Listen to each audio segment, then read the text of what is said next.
So first of all, really obvious, your values and your goals should be aligned. They should not be adversarial. They shouldn't be counter to each other. And if you think about what your goals are, your goals should be set up in a way that they support your values and vice versa. That's just the way it is. So I'm not sure where this is going to be an issue. If you're setting up goals that are contrary to your values, you got some issues. Now, I guess if you had the goal of winning the blue belt jiu-jitsu championships, and in order to win, you cheated, like you claimed someone was reaping your leg and you said, oh, you tap and you get the guy to qualified and you win. That could be an example, right? Now, do I support that? No. That's wrong. You go in against the values of martial arts to do that. So you didn't win anything and you didn't achieve your goal because you weren't actually the best. So I say no on that one. Another one, let's say you wanted to make a certain level of profit at your company. So you cheated a little bit on the quality of the manufacturing and you sold items that weren't quite reliable. Do I support that? No, right?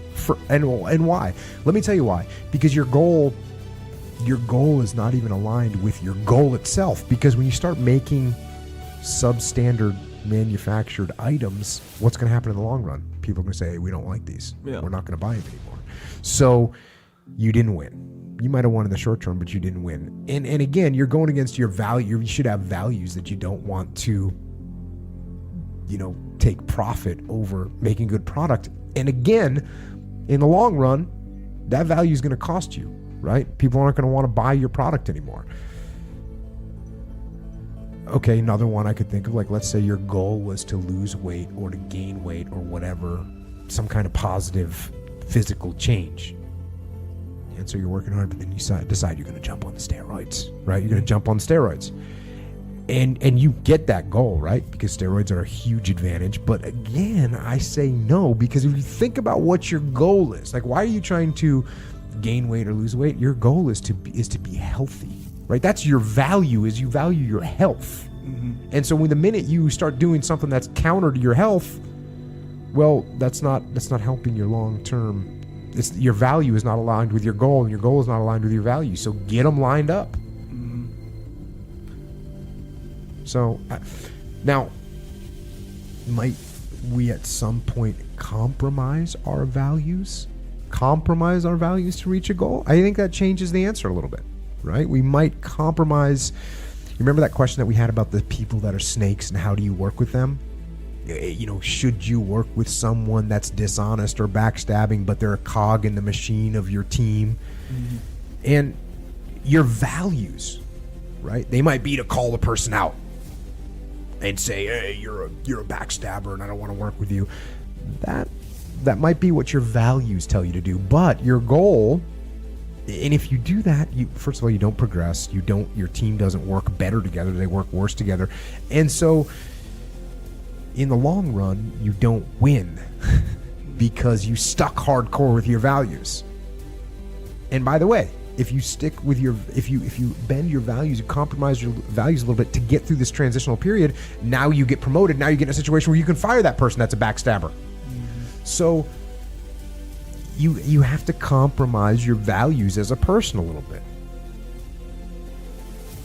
And there's the enemy of my enemy is my friend, right? The enemy of my enemy is my friend. So you might compromise your values short term, working somebody that you're not totally aligned with value-wise. And again, if you're going to get the long-term strategic goal, well, then maybe it's worth it, because it's going to put you in a position where you can then hold your values better from a senior position or from a more powerful position.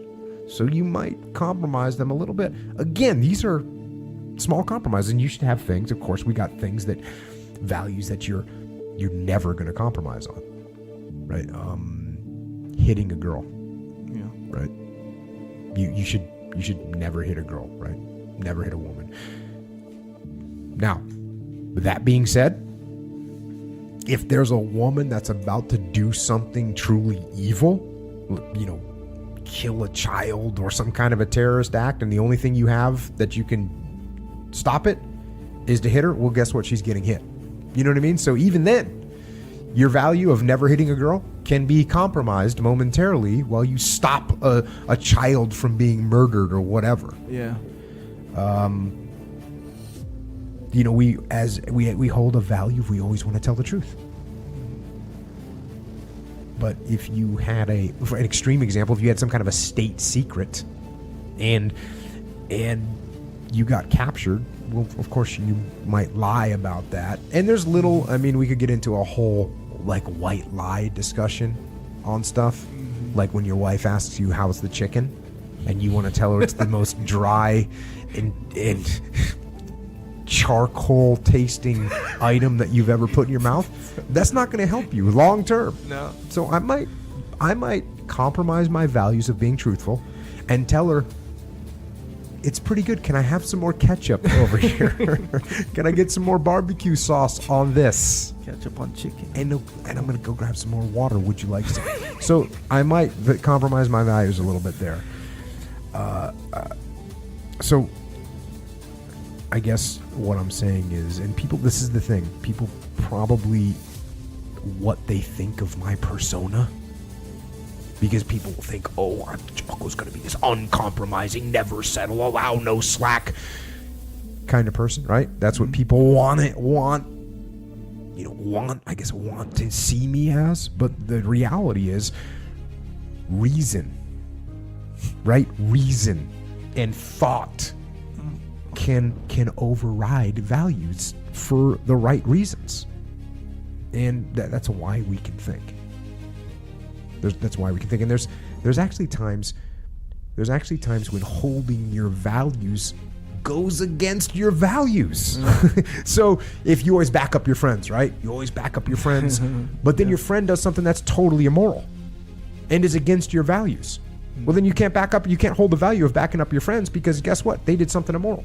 They did something that was wrong. And so if you held your values, you'd be not holding your values.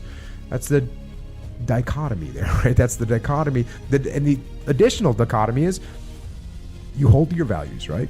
You hold to those basic principles that you believe in, but at the same time, you've got to apply logic and reason to them to make sure that they are supporting your long-term goal and your long-term values.